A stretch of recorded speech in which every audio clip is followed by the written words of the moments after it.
इस वीडियो में हम लोग जैक बोर्ड में पूछे जाने वाले जितने भी फिजिक्स के रिलेटेड क्वेश्चन है, ठीक है, चाहे वो एसआई यूनिट्स हो, सिस्टम ऑफ इंटरनेशनल, या फिर न्यूटन्स लॉ है, आप लोग पता होगा न्यूटन का प्रथम नियम, द्वितीय नियम और तृतीय नियम, या फिर गति का समीकरण हो, इक्वेशंस ऑफ मोशंस, या फिर ध्वनि के रिलेटेड जितने भी क्वेश्चन पूछे गए हैं प्रीवियस ईयर्स में, और फिर जितने भी इंपॉर्टेंट क्वेश्चन है चाहे वो क्लास 8 के हो चाहे क्लास 9 के हो, सारे टॉपिक्स को इस वीडियो में हम लोग कवर करेंगे। ऑलराइट, भौतिकी विज्ञान का, फिजिक्स का जितने भी 50 मोस्ट इंपॉर्टेंट एमसीक्यूज हैं जो पूछे जा चुके हैं या फिर पूछे जाने के चांसेस हैं, सारे क्वेश्चंस को इस वीडियो के थ्रू आप लोगों को एक्सप्लेन करेंगे। चलिए वीडियो को हम लोग शुरू करते हैं। पहला क्वेश्चन हमारा, बल जो है, बल का ऐसा मात्रक क्या है? जूल, न्यूटन, वॉट या फिर पास्कल? चलिए जल्द से जल्द जवाब दीजिए। 1 का बी आ रहा है। चलिए इसका सही जवाब हो जाएगा ऑप्शन हमारा बी, ठीक है। अब बल का यहाँ पर फॉर्मूला देख लेते हैं। एफ बराबर जो होता है वो होता है एम ए, ठीक है, एफ बराबर एम ए, ठीक।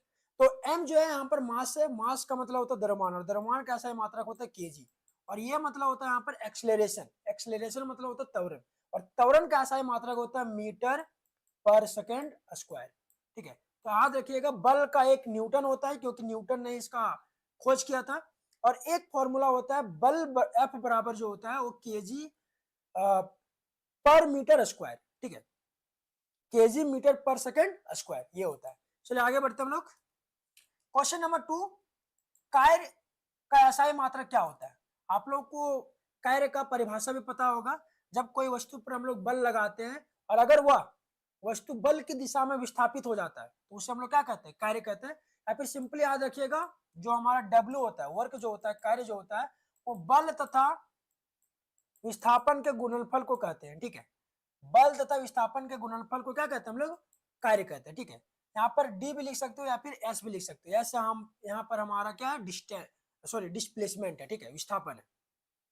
तो एक और इसका अगर एसआई मात्रक देखें, वैसे हम लोग जानते हैं कि कार्य का जो एसआई मात्रक होता है वो जूल होता है, ठीक है।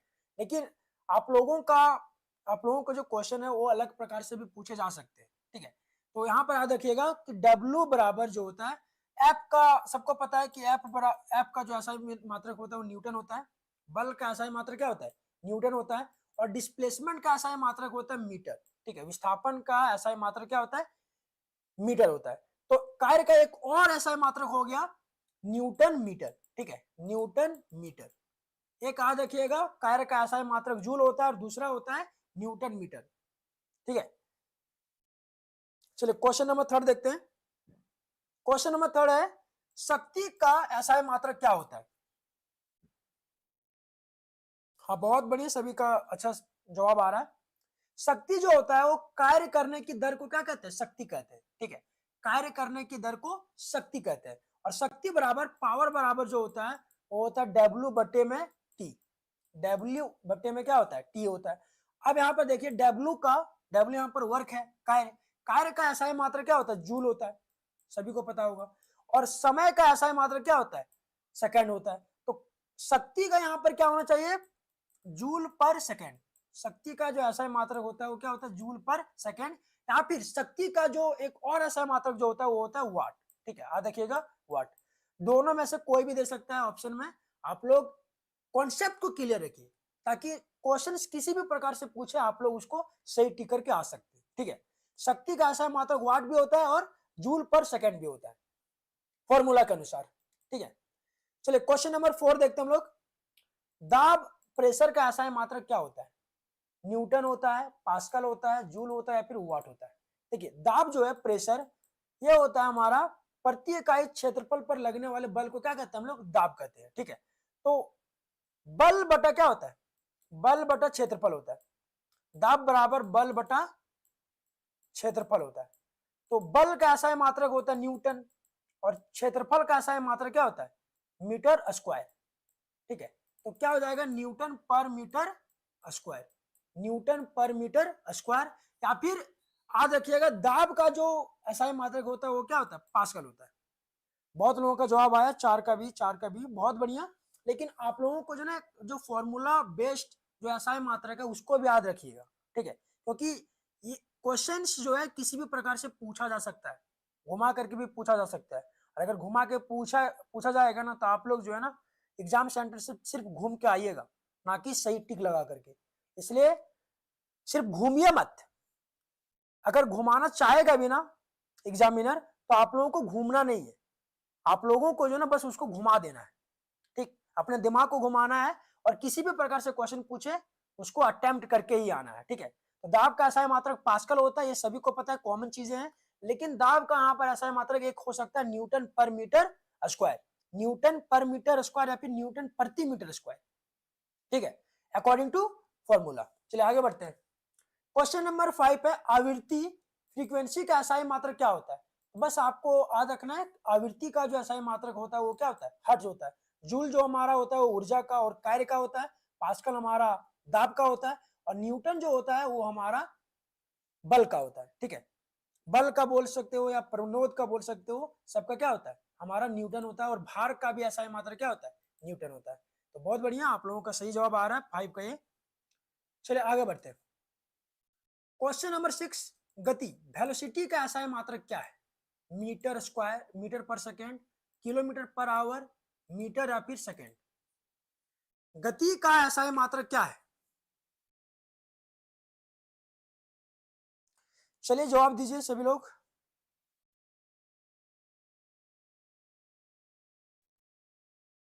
देखिए गति किसे कहते हैं, जब कोई वस्तु समय के साथ क्या करे, अपने अवस्था में या फिर अपने स्थान को बदले, ठीक है, तो उसे हम लोग क्या कहते हैं, गति। गति जो होता है वो स्पीड ही होता है, ठीक है, गति जो होता है वो हमारा क्या होता है, स्पीड ही होता है, चाल ही होता है। और चाल का ऐसा मात्रा क्या होता है, मीटर पर सेकेंड। चाल का जो अगर फॉर्मूला का अगर बात करें, चाल का, चाल बराबर जो होता है वो सब चाल जो होता है वो कुल दूरी बटा कुल समय होता है, कुल दूरी बटा कुल समय, ठीक है, कुल समय। तो कुल दूरी, दूरी का हम लोग जानते हैं ऐसा मात्रा क्या होता है, मीटर, और समय का होता है सेकंड, तो क्या हो जाएगा, मीटर पर सेकंड। चाल का भी और गति का भी ऐसा मात्रा क्या होता है, मीटर पर सेकंड। चलिए बहुत बढ़िया, सभी लोगों का, लगभग सभी लोगों का जवाब आया मीटर।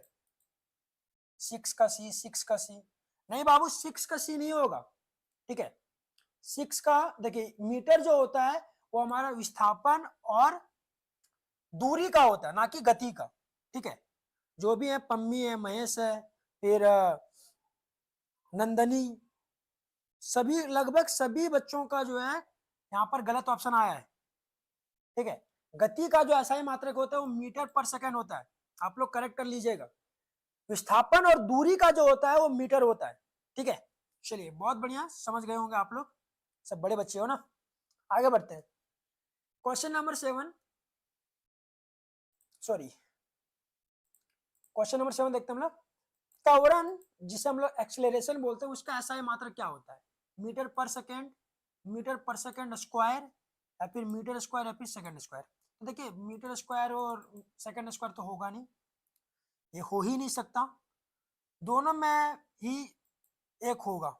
चलिए डिसाइड कीजिए आप लोग जल्दी से, क्वेश्चन नंबर 7 का जवाब दीजिए आप लोग। देखिए त्वरण का जो एसआई मात्रक होता है वो मीटर पर सेकेंड स्क्वायर होता है, ठीक है। त्वरण का ए का जो फॉर्मूला होता है वो होता है v माइनस यू बटे में टी, v माइनस यू बटे में टी। टी त्वरण जो होता है वो वेग में परिवर्तन की दर को क्या कहते हैं हम लोग, त्वरण कहते हैं, ठीक है, वेग में परिवर्तन की दर को त्वरण कहते हैं। चलिए बहुत बढ़िया, मीटर पर सेकंड जो होता है वो वेग का होता है और चाल का होता है, ठीक है। गति, वेग और चाल का एसआई मात्रक जो होता है वो सेम होता है मीटर पर सेकंड। त्वरण का जो होता है मीटर पर सेकंड स्क्वायर होता है। चलिए आगे बढ़ते हैं। क्वेश्चन नंबर 8, संवेग मोमेंटम का एसआई मात्रक क्या है, केजी मीटर पर सेकंड, केजी या फिर मीटर पर सेकंड या फिर जूल। देखिए जूल जो है कार्य और ऊर्जा का होता है, मीटर पर सेकंड स्क्वायर अभी हम लोग, सॉरी मीटर पर सेकंड हम लोग अभी देखे, चाल का होता है, वेग का होता है और गति का होता है।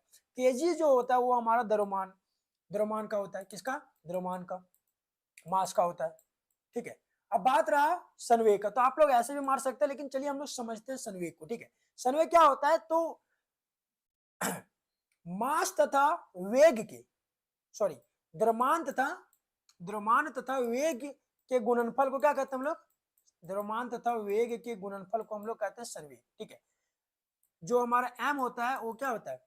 m इंटू भी, m इंटू भी, मोमेंटम हम लोग बोलते हैं संवेग को। तो m बराबर जो होता है m इंटू भी होता है, और m यहाँ पर मास के लिए है, और मास का एसआई मात्रक होता है केजी, और वेग का एसआई मात्रक होता है मीटर पर सेकेंड, मीटर पर सेकेंड। ठीक है, तो क्या हो जाएगा हमारा ऑप्शन ये सही हो जाएगा, केजी मीटर पर सेकेंड। ठीक है, संवेग का याद रखिएगा, द्रव्यमान तथा वेग के गुणनफल को क्या कहते हैं हम लोग? संवेग कहते हैं। चलिए बहुत बढ़िया, आप लोग समझ गए होंगे। चलिए आगे बढ़ते हैं। क्वेश्चन नंबर 9, घनत्व जिसे हम लोग डेंसिटी बोलते हैं उसका एसआई मात्रक क्या है? घनत्व का एसआई मात्रक क्या है? केजी पर मीटर क्यूब, ग्राम पर सेंटीमीटर, या फिर केजी, या फिर मीटर क्यूब। चलिए घनत्व को हम लोग समझते हैं। जो घनत्व होता है डेंसिटी, ठीक है, ये होता है हमारा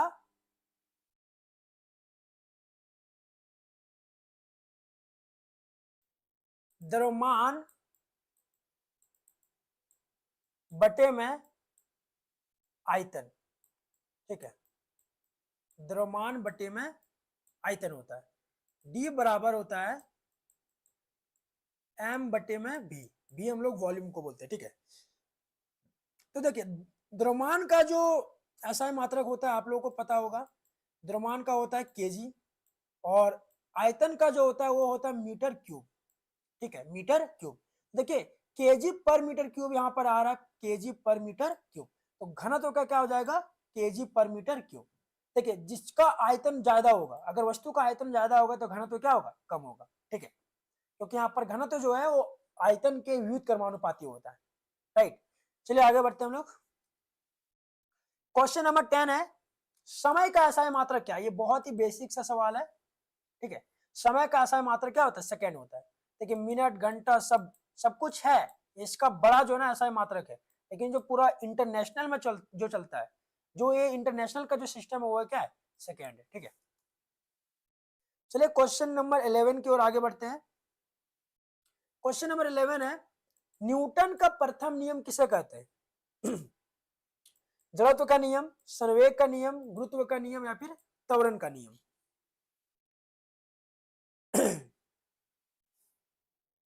चलिए जवाब दीजिए जल्दी। क्वेश्चन नंबर 11, न्यूटन का प्रथम नियम किसे कहते हैं? न्यूटन का प्रथम नियम किसे कहते हैं? जड़त्व का नियम, संवेग का नियम, गुरुत्व का नियम, या फिर त्वरण का नियम? चलिए 11 का सही मार है, 11 का सभी का जा रहा है ये। चलिए बहुत बढ़िया। न्यूटन का जो प्रथम नियम है उसे हम लोग बोलते हैं जड़त्व का नियम। ठीक है, जब कोई भी वस्तु विरामावस्था में हो या फिर गति अवस्था में हो, वो अपने मूल अवस्था को बनाए रखना चाहता है। ठीक है, और इसका जो एक्सपीरियंस है, अनुभव जो है हम लोग सभी हर समय करते हैं, जब हम लोग बस में बैठे हुए होते हैं, जब अचानक बस का ड्राइवर ब्रेक मारते हैं तो हम लोग आगे की ओर झुक जाते हैं। यहाँ पर जड़त्व का नियम काम करता है। ठीक है, चलिए आगे बढ़ते हैं। क्वेश्चन नंबर 12, जड़त्व जो है किस पर निर्भर करता है? वेग पर, द्रव्यमान पर, बल पर, या फिर समय पर? ये बहुत इंपॉर्टेंट है। देखिए जड़त्व जो है वो द्रव्यमान पर निर्भर करता है। जितना ज्यादा वस्तु का द्रव्यमान होगा उतना ज्यादा उस वस्तु का क्या होगा? जड़त्व होगा। ठीक है, वस्तु का जो द्रव्यमान पे ही क्या करता है? जड़त्व का निर्भर होता है। ठीक है, चलिए क्वेश्चन नंबर 13 देखते हैं। न्यूटन का दूसरा नियम क्या है?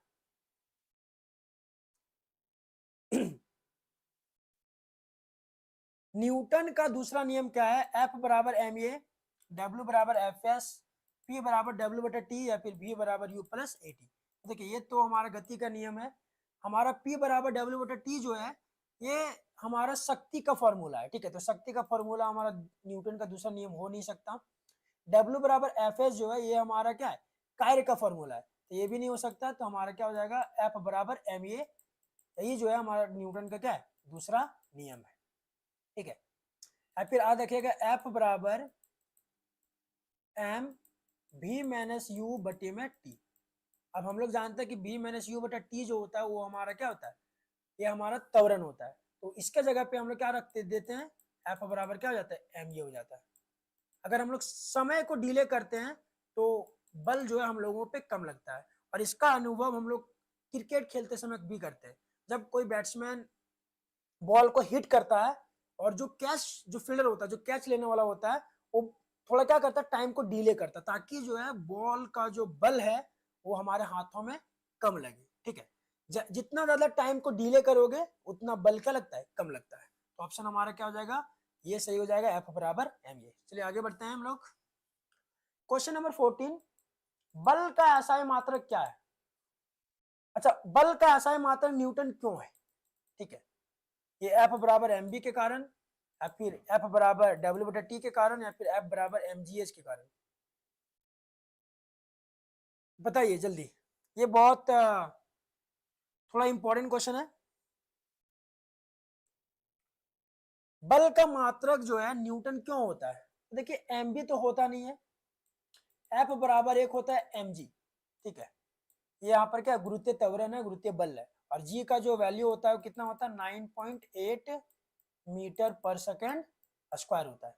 ठीक है, और ये जो बड़ा वाला जो जी होता है वो गुरुत्वीय या फिर सार्वत्रिक स्थिरांक होता है, जिसका जिसका मान होता है 6.3 into 3710 to power -11 newton kg पर मीटर स्क्वायर। ठीक है, ये होता है। तो आ देखिएगा, बल का मात्रक जो होता है न्यूटन इसलिए होता है क्योंकि इसका जो फॉर्मूला है एफ बराबर क्या होता है, एम ए होता है। ए एफ बराबर डब्ल्यू बटा टी तो होता नहीं है, एम जी एच तो ये हमारा स्थितिज ऊर्जा का क्या है, फॉर्मूला है। तो क्या हो जाएगा हमारा ऑप्शन, ये सही हो जाएगा। चलिए क्वेश्चन नंबर 15 देखते हैं। न्यूटन का तीसरा नियम क्या कहता है, हर क्रिया के बराबर और विपरीत प्रतिक्रिया होती है, या फिर बल बराबर द्रव्यमान गुना त्वरण होती है, या फिर वस्तु स्थिर रहती है, या फिर संवेग स्थिर रहती है। तो देखिए ये दोनों तो होगा नहीं। और बल बराबर द्रव्यमान गुना त्वरण जो होता है ये हमारा होता है न्यूटन के दूसरे नियम का। ठीक है, ना कि तीसरे नियम का, तो ये भी हमारा नहीं होगा। ठीक है, न्यूटन का तीसरा नियम कहता है कि every action has an equal and opposite reaction. ठीक है, प्रत्येक क्रिया के बराबर या फिर विपरीत प्रतिक्रिया होती है। जैसे कि जब हम कोई वस्तु पर बल लगाते हैं तो वो भी हम लोगों पर क्या करता है, बल लगाता है। या फिर ऐसा समझिए, जब हम किसी व्यक्ति को गाली देंगे बिना कोई रीजन का, तो वो भी हमको क्या करता है, ऑफकोर्स गाली देगा। ठीक है, अगर हम किसी को मारते तो वो भी क्या करेगा, मारेगा। तो ये हमारा होता है न्यूटन का तीसरा नियम। ठीक है, और ये हम लोग कब देखते हैं, जैसे ये पानी में अगर कोई नाव चल रही है और अगर उससे कोई जंप करता है, ठीक है, तो वो क्या होता है, वो पीछे की ओर, नाव जो है पीछे की ओर चला जाता है और जो व्यक्ति जंप किया वो आगे की ओर चला जाता है। ठीक है, तो दोनों तरफ से यहाँ पर क्या लग रहा है, विपरीत में बल लग रहा है। क्लियर हुआ। या फिर कोई बंदूक जब चलाता है तो जितना स्पीड से आगे जाता है उतना स्पीड से पीछे भी जाता है। ठीक है, पीछे हटता है। ये हमारा क्या हो गया, न्यूटन का तीसरा नियम। ठीक है, प्रत्येक वस्तु क्या करता है, आ, अपने विपरीत क्या करता है, प्रतिक्रिया करता है। ठीक है, चलिए आगे बढ़ते हैं। क्वेश्चन नंबर 16, बंदूक से गोली चलने पर पीछे झटका किस नियम से समझते हैं। अभी हम लोग तुरंत डिस्कस किए हैं, ये प्रथम नियम तो होगा नहीं, द्वितीय नियम भी नहीं होगा, हमारे ये क्या होगा, तृतीय नियम होगा। ऑप्शन हमारा सी सही हो जाएगा। ठीक है, क्योंकि प्रत्येक क्रिया के बदले क्या होता है, विपरीत प्रतिक्रिया होती है। ठीक है, क्वेश्चन नंबर 17 देखते हैं। यदि बल दोगुना हो और द्रव्यमान समान रहे तो क्या होगा, रहे तो त्वरण क्या होगा। यदि बल दोगुना हो जाए और द्रव्यमान क्या रहे, समान रहे, तो त्वरण जो है वो क्या होगा, आधा होगा, दोगुना हो जाएगा, समान रहेगा, या फिर शून्य रहेगा। चलिए जवाब दीजिए।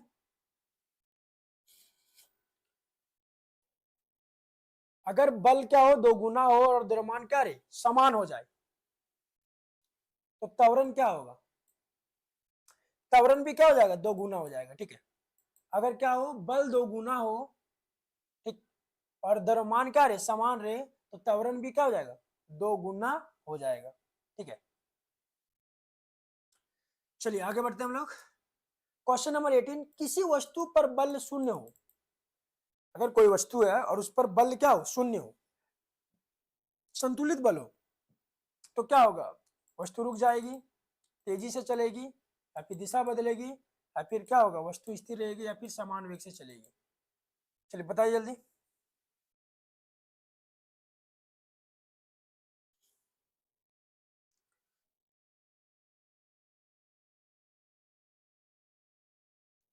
अच्छा, बना के दिखाइए सर। बाबू ये एक फॉर्मूला तुम लोग को पता होगा, एफ बराबर एम ए, ठीक है। उसमें एफ को क्या कर देना, दो गुना कर देना, और देखना कि क्या त्वरण दो गुना होता है कि नहीं होता है, ठीक है। चलिए 18 का जवाब दे रहा है, बहुत लोगों का बी आ रहा है, 18 का बी आ रहा है, 18 का बी। नहीं नहीं, 18 का देखिए, 18 का बी नहीं होगा, ये होगा स्थिर रहेगा, ठीक है। कोई वस्तु पर अगर शून्य बल लग रहा है तो अगर वो क्या है, जिस जिस वेग में वो चल रहा है उसी वेग में चलेगा, ना ही रुकेगा ना ही तेजी से चलेगा, राइट। अगर कोई वस्तु पर बल लग रहा है, जैसे मान लीजिए वो रुका हुआ है या फिर चल रहा है, ठीक है, तो वो चलता रहेगा, अगर रुका है तो रुका ही रहेगा, ठीक है। ना ही तेजी से चलेगा ना ही रुकेगा, और ना ही उसमें दिशा बदलेगा, क्योंकि उसमें तो शून्य बल जो लग रहा है वो क्या लग रहा है, शून्य लग रहा है। तो वस्तु स्थिर रहेगी, जैसा है वैसे ही रहेगी, या फिर वो अगर चल रही है, गति में है, तो उसी वेग से वो चलती रहेगी, ठीक है। तो क्या हो जाएगा हमारा ऑप्शन ये सही हो जाएगा। क्या आप सेटिस्फाइड है शिवम? उस क्वेश्चन को एक्सप्लेन नहीं किए थे, क्योंकि देखो एफ बराबर क्या होता है, एम ए होता है, ठीक है। अगर हम लोग बल को दो गुना करते हैं तो हमारा ये भी क्या हो जाएगा, दो गुना हो जाएगा, ठीक है। समझ गया? त्वरण जो है वो क्या हो जाएगा हमारा, दो गुना हो जाएगा। आई होप ये जो कॉन्सेप्ट हो आप लोगों का क्लियर हुआ होगा। चलिए क्वेश्चन नंबर 19 देखते हैं। जड़त्व का सबसे अच्छा उदाहरण क्या है? बस अचानक रुकने पर यात्री झुक जाते हैं, या फिर आगे झुक जाते हैं, या फिर गेंद का गिरना, पत्थर तैरना, या फिर हवा का चलना। चलो जवाब दो जल्दी। जड़त्व का जो सबसे अच्छा उदाहरण जो है वो क्या है, बस अचानक रुकने पर क्या होता है, यात्री आगे की ओर झुक जाता है। तो ऑप्शन हमारा क्या हो जाएगा, 19 का ये सही हो जाएगा। चलो क्वेश्चन नंबर 20 देखते हैं। बल का प्रभाव क्या है? आकार बदल सकता है, गति बदल सकता है, तो दिशा बदल सकता है, या फिर सभी। चलिए क्वेश्चन नंबर 20 को देख, 20 का जवाब दीजिए। क्वेश्चन नंबर 20 का बल का प्रभाव क्या है?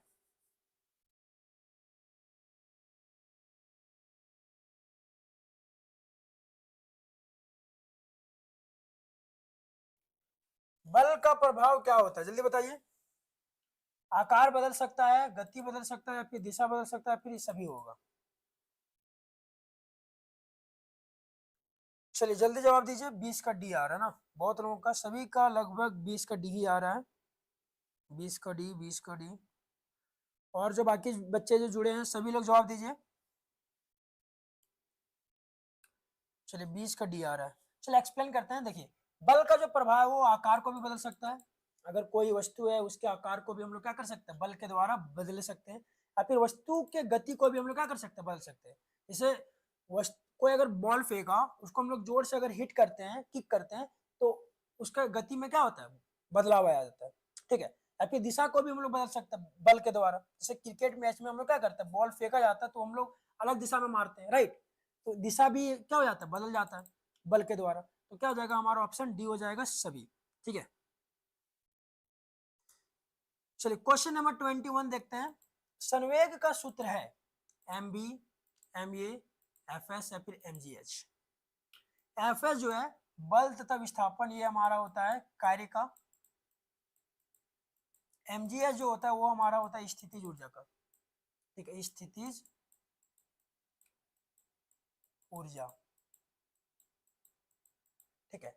एम ए जो होता है ये हमारा होता है बल का, और एम बी द्रव्यमान तथा वेग, द्रव्यमान तथा वेग का गुणनफल को हम लोग क्या कहते हैं, संवेग कहते हैं। तो ये होता है हमारा मोमेंटम का संवेग का, ठीक है, संवेग। चलिए बहुत बढ़िया, बहुत लोगों का जवाब आया, सभी का लगभग 21 का ए ही आया है। चलिए आगे बढ़ते हैं। Question number 22। संवेग संरक्षण का नियम लागू होता है बंद तंत्र में, खुले तंत्र में, या फिर केवल पृथ्वी पर, या फिर केवल पानी में। संवेग संरक्षण,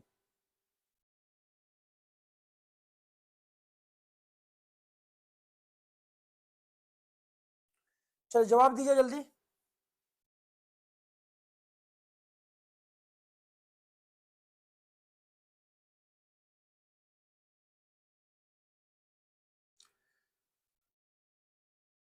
बहुत लोगों का जवाब आ रहा है।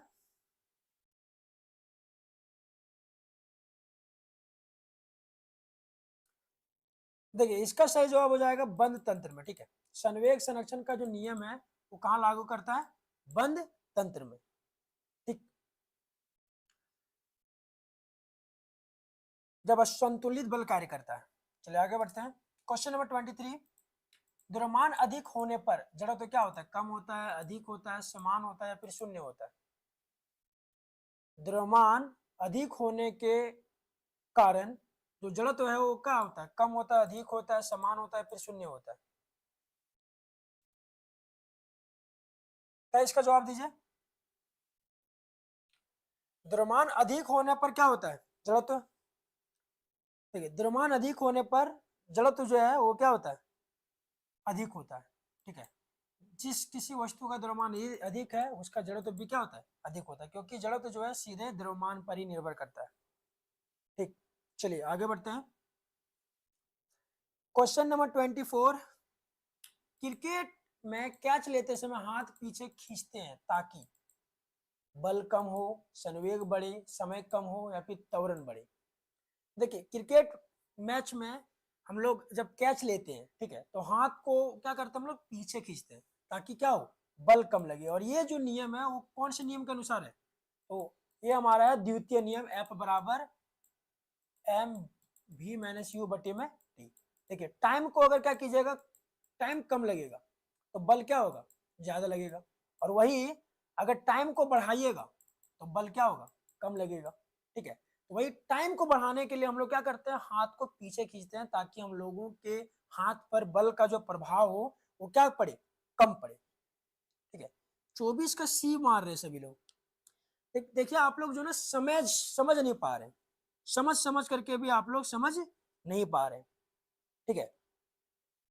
24 का आप सी मार रहे हैं, देखिए बाबू गलत है। समय कम हो इसलिए नहीं, समय ज्यादा लगे, है ना। समय अगर ज्यादा लगेगा तभी ना बल का जो प्रभाव है हमारे हाथ पर वो कम पड़ेगा, ठीक है। तो समय को क्या किया जाता है? बढ़ाया जाता है ताकि बल क्या हो? कम हो। तो हम लोग हाथ क्यों खींचते हैं बताइए? ताकि बल क्या हो? कम लगे, ठीक है। तो हमारा क्या हो जाएगा? 24 का ऑप्शन ये सही हो जाएगा।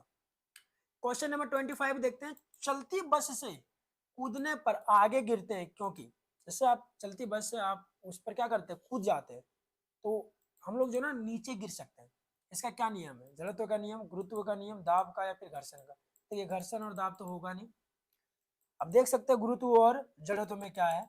देखिए ये जो है हमारा प्रथम नियम का लागू कर रहा है, ठीक है। क्योंकि अगर बस चलती हुई बस है तो हम लोग भी क्या करेंगे? गति करेंगे, राइट। और कोई भी अगर वस्तु गतिशील है और आप अचानक रुकना चाहेंगे तो ये नहीं होगा, ठीक है। उसका उसके मूल के परिवर्तन का क्या करता है? वो विरोधाभास करता है, ठीक है। वह मतलब गतिशील में हो तो गतिशील में रहना चाहता है, वह विरामावस्था में नहीं आना चाहता है। और अगर आप जबरदस्ती लाइएगा तो फिर क्या हो जाएगा? गिर जाइएगा, राइट। तो यहाँ पर क्या कर रहा है? जड़त्व का पहला नियम काम कर रहा है, मतलब गति का पहला नियम, जिसे हम लोग जड़त्व का नियम भी कहते हैं, ठीक है। तो ऑप्शन हमारा क्या हो जाएगा? 25 का ये सही हो जाएगा। पूरा नहीं पढ़े थे, कोई बात नहीं, इसलिए हम बोलते हैं ना क्वेश्चंस को पहले अच्छे से पढ़ो, ठीक है। क्वेश्चंस को समझो उसके बाद ही टिक करो। चलिए क्वेश्चन नंबर 26 देखते हैं। प्रथम गति का समीकरण क्या है? v बराबर U plus A T, S बराबर यू टी, वी बराबर यू स्क्वायर या फिर एफ बराबर एम ए। तो ये होगा नहीं क्योंकि ये बल है, ठीक है। देखिए आप लोग तीनों में क्या होगा। देखिए गति का जो प्रथम नियम है वो है v बराबर U plus A T, V बराबर यू प्लस ए टी, जहां पर v हमारा अंतिम वेग, u हमारा प्रारंभिक वेग है, ए यहाँ पर हमारा त्वरण है और t हमारा समय है, ठीक है।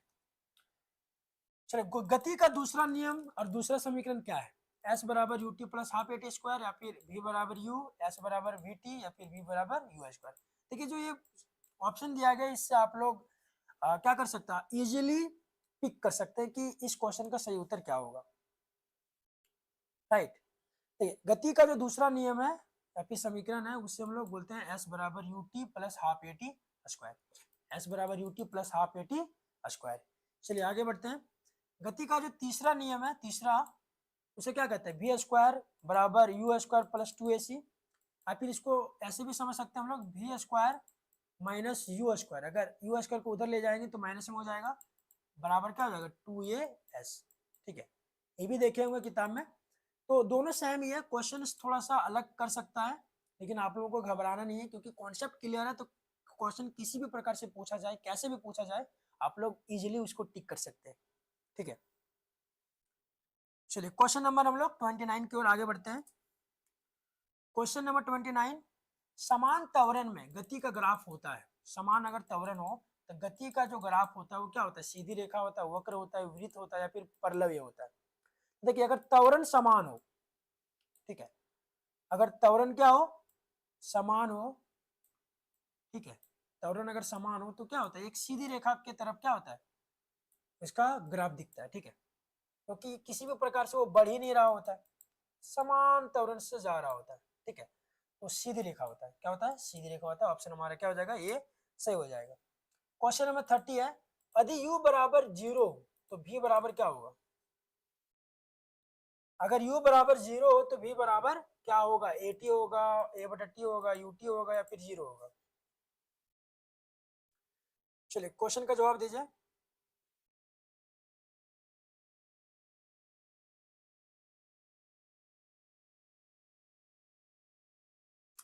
देखिए आप लोग पढ़े होंगे गति का पहला नियम, सॉरी गति का जो समीकरण है उसका पहला नियम v बराबर क्या होता है, u प्लस at। ठीक है, v बराबर u प्लस at। अब देखिए v बराबर क्या होगा, सो यहाँ पर पूछ रहा है तो क्या होगा, देखिए u जो है हमारा कितना है, 0 है, तो 0 लिख देंगे, और at तो क्या बच गया यहाँ पर, सिर्फ v बराबर क्या हो जाएगा, at हो जाएगा। क्या मजा आ रहा है आप लोग को, क्या एक्सप्लेन करके बताया जा रहा है, समझ में आ रहा है। ठीक है, तो ऑप्शन आप लोग टिक कर सकते हैं, क्या हो जाएगा, v बराबर 80 हो जाएगा। ठीक है, v बराबर 80। ठीक है, क्या आप लोगों को मजा आ रहा है, मजा आ रहा है तो एक हार्ट का जो है इमोजी आप लोग सेंड कीजिए। ठीक है, इससे पता चल सकेगा कि 8 होगा सर। हाँ बाबू यही तो बता रहे ना, 30 का बी नहीं होगा। ठीक है, 30 का 80 होगा। ठीक है, त्वरण गुना समय। ठीक, चलो तुम लोग को मजा आ रहा है ना, हार्ट इमोजीज, एक जो है ना हार्ट का दिल का जो इमोजी है आप सेंड कीजिए। एक सुनील मंडल है, I don't know who is this guy. चलिए मजा आ रहा है ना आप लोग को।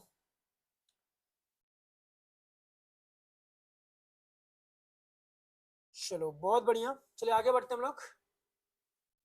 क्वेश्चन नंबर 31 देखते हैं, विस्थापन का सूत्र क्या है, एस बराबर U T plus half A T square, S बराबर वी टी, एस बराबर यू, या फिर एस बराबर ए टी।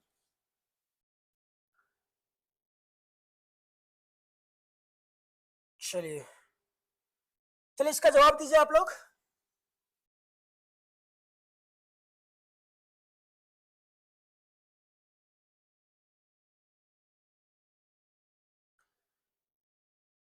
क्वेश्चन नंबर 31 का जवाब दीजिए आप लोग। एस बराबर क्या होता है, आप लोग पढ़े होंगे गति के समीकरण का दूसरा नियम। ठीक है, एस बराबर क्या होता है, you T plus half A T square, half A T square. ठीक है, तो यहाँ पर एस जो है ना, एस हम लोग विस्थापन को कहते हैं। ठीक है, एस हम लोग क्या कहते हैं, विस्थापन को कहते हैं। जब विस्थापन के बारे में बताया जा रहा होगा उस समय आप लोग को समझाया गया होगा कि एस जो है यहाँ पर किसका सिंबल है, विस्थापन का। ठीक है, तो एस बराबर क्या होता है, UT plus half A T square, यही हमारा क्या फॉर्मूला है। चलिए वैसे बहुत तरीके से हम लोग क्या कर सकते हैं, विस्थापन को निकाल सकते हैं। ठीक, लेकिन यहाँ पर जो मैच कह रहा है वो क्या हो जाएगा हमारा, एस बराबर UT plus half A T square. चलिए आगे बढ़ते हैं हम लोग। क्वेश्चन नंबर 32, यदि त्वरण शून्य हो तो वेग स्थिर रहेगा, वेग बढ़ेगा, वेग घटेगा, या फिर वस्तु रुकेगी। बाबू बार बार मत भेजिए, हम देख लिए कि आप लिख रहे हैं। ठीक है, क्वेश्चन का जवाब दीजिए आप लोग। यदि त्वरण शून्य हो तो वेग स्थिर रहेगा, वेग बढ़ेगा, वेग घटेगा, या फिर वस्तु रुकेगी। अगर त्वरण शून्य हो तो क्या होगा बताइए, चलिए जल्दी जवाब दीजिए आप लोग। देखिए अगर त्वरण शून्य रहेगा, ठीक है। त्वरण अगर क्या हो गया, शून्य हो जाएगा, तो वेग जो होगा वो क्या होगा, स्थिर रहेगा। ठीक है, वेग हमारा क्या रहेगा, स्थिर रहेगा, ना ही बढ़ेगा ना ही घटेगा, क्योंकि त्वरण क्या है, शून्य है। ठीक है, आई होप आप लोगों को समझ में आया होगा। चलो आगे बढ़ते हैं। क्वेश्चन नंबर 33, गति समीकरण केवल लागू होता है समान त्वरण पर, असमान त्वरण पर, वृत्तीय गति पर या फिर घूर्णन पर।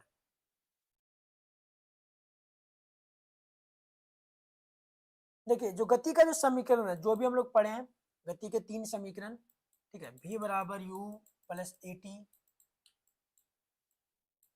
ठीक है, s बराबर U T plus half A T square, half A T square, और एक हम लोग पढ़े 2as बराबर क्या होता है, v square minus U square. ये जो तीनों जो समीकरण है, ये तीनों जो है ना सिर्फ समान त्वरण पे लागू होता है। ठीक है, बहुत इंपॉर्टेंट है समान त्वरण। जब त्वरण समान हो तभी इसका हम लोग क्या कर सकते हैं, इस्तेमाल करके हम लोग प्रारंभिक वेग, अंतिम वेग, या फिर त्वरण हो या फिर विस्थापन हो, सभी का मान हम लोग क्या कर सकते हैं, निकाल सकते हैं। ठीक है, अगर समान क्या हो, त्वरण हो। ठीक, चलिए हम लोग आगे बढ़ते हैं।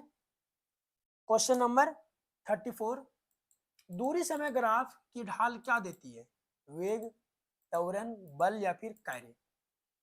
दूरी समय ग्राफ,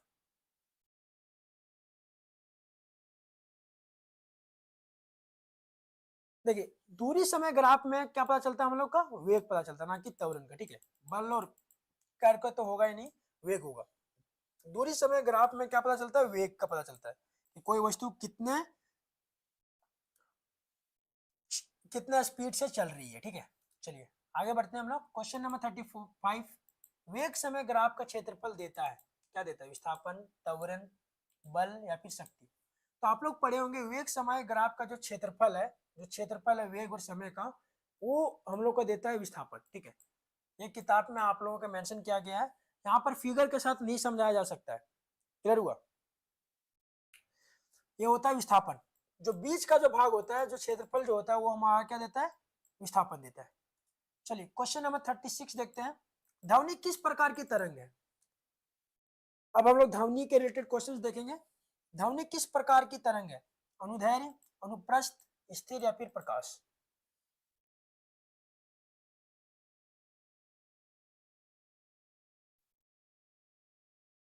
चलिए 35 का ये मार है, 36 का बताइए, 36 का।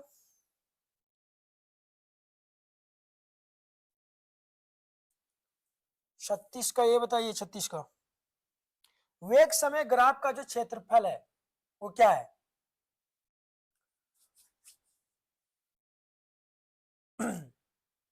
36 का ये मार है, 36 का ये। चलिए बहुत लोगों का जवाब आया, क्या मजा आ रहा है। 36 का ये। चलिए ध्वनि जो तरंगे होती है वो अनुदैर्घ्य तरंगे होती है। ठीक है, किस प्रकार की तरंग है, अनुदैर्घ्य तरंगे होती है। ऑप्शन हमारा ये इसका राइट आंसर हो जाएगा। चलिए क्वेश्चन नंबर 37 देखते हैं, ध्वनि को चलने के लिए क्या चाहिए, माध्यम चाहिए, निर्वात चाहिए, प्रकाश चाहिए या फिर ऊर्जा चाहिए। देखिए ध्वनि एक प्रकार की ऊर्जा तो जरूर है, लेकिन ऊर्जा उसको नहीं चाहिए। जैसे ध्वनि, जैसे हम यहाँ पर बोल रहे हैं, आप लोगों को सुनाई पड़ रहा है, ठीक है, या फिर कोई भी व्यक्ति जब बोलता है तो दूसरे व्यक्ति को कैसे सुनाई पड़ता है, उसमें जो है एक माध्यम होना चाहिए। ठीक है, और माध्यम यहाँ पर क्या बनता है, हमारा वायुमंडल। ठीक है, वायुमंडल हमारा वायु बनता है माध्यम। ठीक है, वायु, जब हम लोग कोई चीज बोलते हैं तो वायु से क्या होता है, जो कंपन होता है, ठीक है, आसपास के सभी क्षेत्र को क्या कर देता है, कंपन कर देता है, और तब जाकर के सुनने वाले के कान में पहुंचता है, और तब वो हम लोगों की बात को क्या कर पाता है, वो सुन पाता है।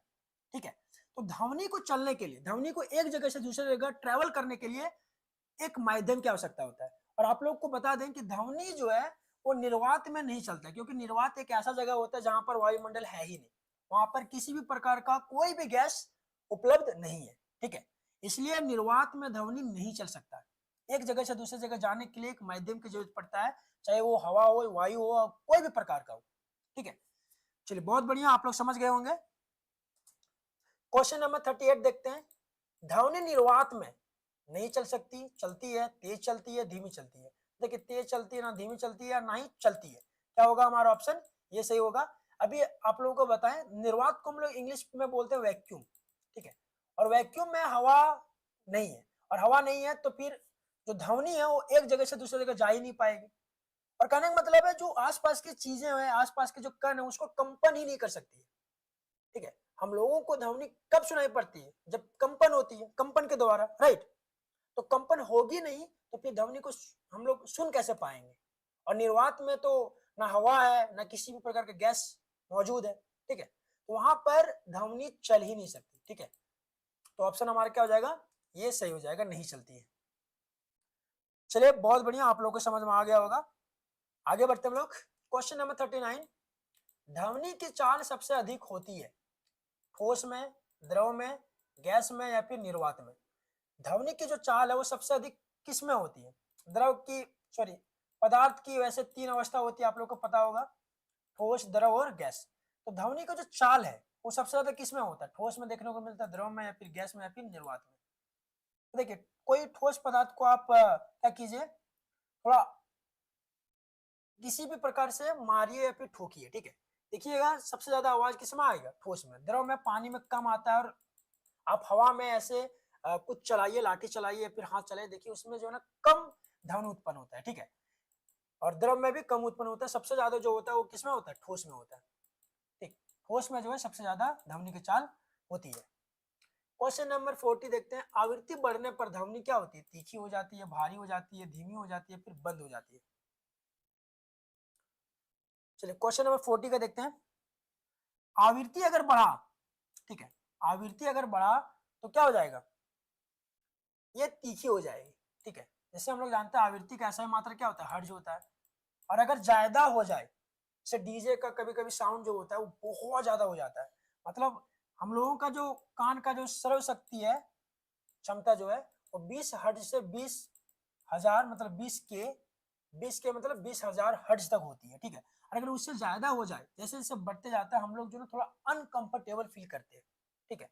तो क्या हो जाता है? वो तीखी हो जाता है। ध्वनि जो हो जाता है वो तीखी हो जाता है, मतलब सुनने में हम लोग को अनकंफर्टेबल होने लगता है, ठीक है। उसी को हम लोग बोलते हैं तीखी, ठीक। बंद तो होगा नहीं ध्वनि, धीमी तो नहीं होगा और ना ही भारी होगा, क्या हो जाएगा? तीखी हो जाएगा, हम लोगों के लिए अप्रिय हो जाएगा, ठीक है, अनप्लेजेंट हो जाएगा। चलिए क्वेश्चन नंबर 41 देखते हैं। ध्वनि की तीव्रता निर्भर करती है किस पर?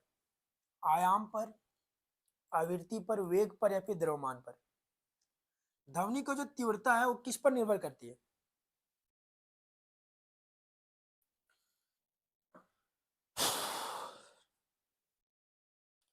40 का सी मार रही है।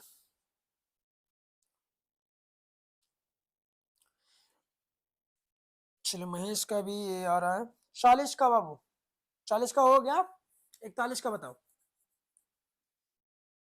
ध्वनि की जो तीव्रता है वो किस पर निर्भर करती है? आयाम पर, आवृत्ति पर, वेग पर या फिर द्रव्यमान पर?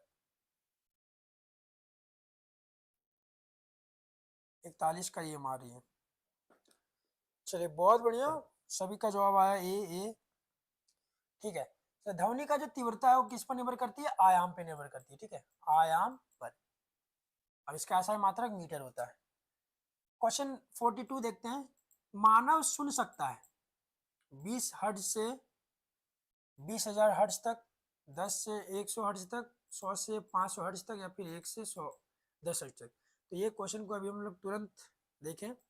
हम लोगों का जो मानव का जो सर्व शक्ति जो होता है वो 20 हर्ट्ज से 20,000 हर्ट्ज तक होता है, ठीक है। तो ऑप्शन हमारा क्या हो जाएगा? ये सही हो जाएगा। क्वेश्चन नंबर 43 देखते हैं। प्रतिध्वनि कब सुनाई देती है? ध्वनि प्रावर्तन से, अपवर्तन से, विवर्तन से या फिर हस्तक्षेप से? प्रतिध्वनि कब सुनाई देती है? ध्वनि प्रावर्तन से,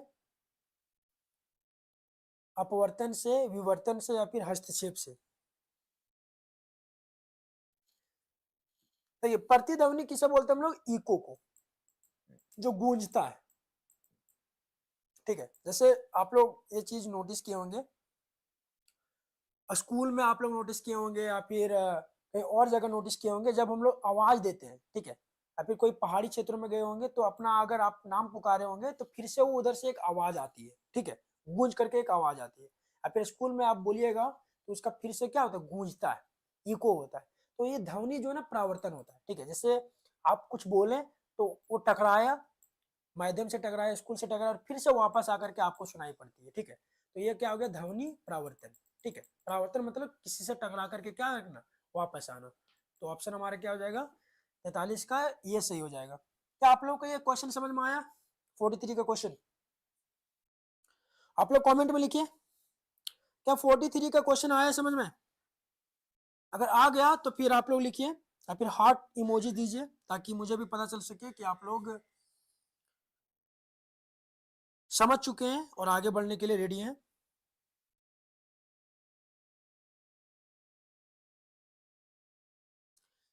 चलो जल्दी करें, जल्दी करो। क्या समझ में आया, आगे बढ़े? चलिए क्वेश्चन नंबर 44, सोनार का उपयोग होता है समुद्र की गहराई मापने में, ताप मापने में, प्रकाश मापने में, या फिर दबाव मापने में। सोनार का जो उपयोग है वो कहाँ होता है, जल्दी बताइए क्वेश्चन का जवाब।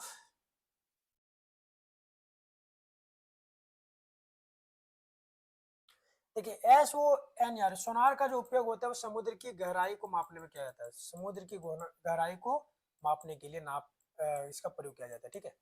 चलिए क्वेश्चन नंबर 45 देखते हैं, ध्वनि का परावर्तन किस नियम का पालन करता है? परावर्तन नियम, न्यूटन नियम, गुरुत्व, या फिर गति। ध्वनि का जो परावर्तन किस नियम का पालन करता है, चलिए बताइए।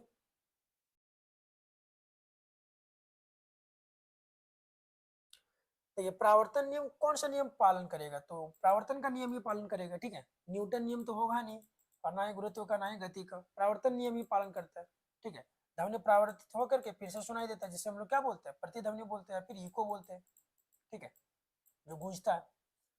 चलिए बहुत बढ़िया, क्वेश्चन नंबर 46 देखते हैं, अधिक आयाम वाली ध्वनि तेज होती है, धीमी होती है, तीखी होती है, फिर भारी होती है। चलिए इसका जवाब दीजिए। अगर ध्वनि ध्वनि जो है ना आयाम हो, अधिक आयाम हो, तो फिर क्या होती है, जो ध्वनि जो होती है वो तेज होती है, ठीक है। क्या होती है, तेज होती है। 46 का question number sorry option number A हो जाएगा। क्वेश्चन नंबर 47, अल्ट्रासोनिक ध्वनि की आवृत्ति कितनी होती है? 20,000 हर्ट्ज से अधिक, 20,000 हर्ट्ज से कम, 20 हर्ट्ज तक, या फिर 100 हर्ट्ज तक। अल्ट्रासोनिक ध्वनि की जो आवृत्ति होती है वो 20,000 हर्ट्ज से क्या होती है, अधिक होती है, 20,000 हर्ट्ज से अधिक होती है। हमारा क्या हो जाएगा, ऑप्शन ये सही हो जाएगा। चलिए क्वेश्चन नंबर 48 देखते हैं, ध्वनि ऊर्जा का रूप है, कौन सा रूप, आंतरिक ऊर्जा, रासायनिक, विद्युत, या फिर प्रकाश। देखिए रासायनिक तो होगा नहीं, विद्युत नहीं होगा, प्रकाश ऊर्जा तो होगा नहीं, ठीक है। क्या होगा हमारा, आंतरिक ऊर्जा, ठीक। आंतरिक ऊर्जा का क्या एक रूप है ध्वनि, ठीक है। चलिए आगे बढ़ते हैं, क्वेश्चन नंबर 49। क्वेश्चन नंबर 49 है, ध्वनि का स्रोत क्या है, कंपन, घर्षण, ताप, या फिर प्रकाश। ध्वनि का स्रोत क्या है, कंपन, घर्षण, ताप, या फिर प्रकाश। 48 का जवाब दीजिए आप लोग।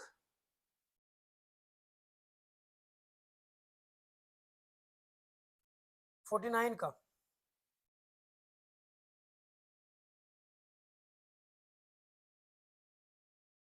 चलिए 49 कहिए, हमारा 49 कहिए, सबसे पहले महेश का आया, मम्मी का भी 49 कहिए।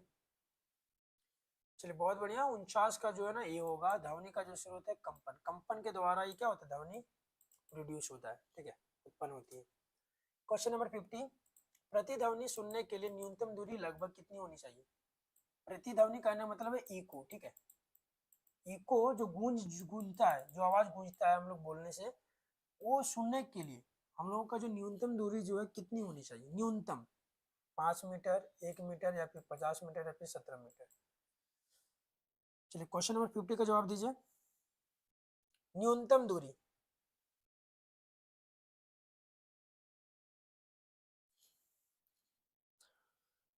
Question number 50। 17 मीटर आ रहा है, 17 मीटर।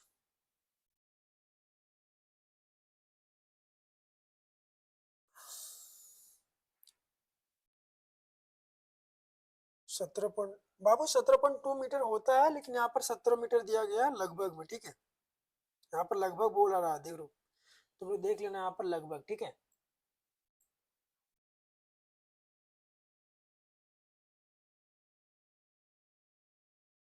चलिए सभी का जवाब आ गया, ये नंबर, ठीक। चलिए सही जवाब हो जाएगा इसका 17.2 और 17 मीटर, ठीक है। यहाँ पर लगभग पूछा जा रहा है, ठीक। तो जो भी बच्चे बाद में जुड़े हैं, आप फिर से क्या कर सकते हो, इस लाइव क्लास को देख सकते हैं, ये अपलोड हो जाएगा, ठीक है। खत्म होने के बाद, सेशन खत्म होने के बाद आप लोग फिर से इस वीडियो को देख सकते हैं, और जहां पर आप लोगों ने गलतियां किया है, जहां पर आपका मिस्टेक हुआ है, कंफ्यूजन हुआ है, उस चीज को प्रैक्टिस कर लीजिए, क्योंकि कुछ दिन जो है ना बचा हुआ है, और अगर अभी आप लोग अगर नहीं पढ़ते हैं तो फिर पढ़ने का मौका कभी नहीं मिलेगा, ठीक है। कुछ दिन बस मेहनत करना है, उसके बाद फिर आप लोग जो रेगुलर जैसे करते थे, जिंदगी जीते थे, आपको जीना ही है। बस अभी कुछ दिन, जब तक एग्जाम खत्म नहीं हो जाता है, make sure you study for quite good hours, around 5 to 6 hours every single day till your exam gets over. Alright, ये जो है ना, just make your education a part of your daily life, ठीक है। चलिए आप लोग अब नेक्स्ट जो है, नेक्स्ट जो लाइव क्लासेस होगा, किस सब्जेक्ट का आप लोग चाहते हैं, किस सब्जेक्ट में आप लोगों का थोड़ा सा प्रिपरेशन कम हुआ है, आप लोग कमेंट कर दीजिए, ठीक है। या फिर ग्रुप के थ्रू आप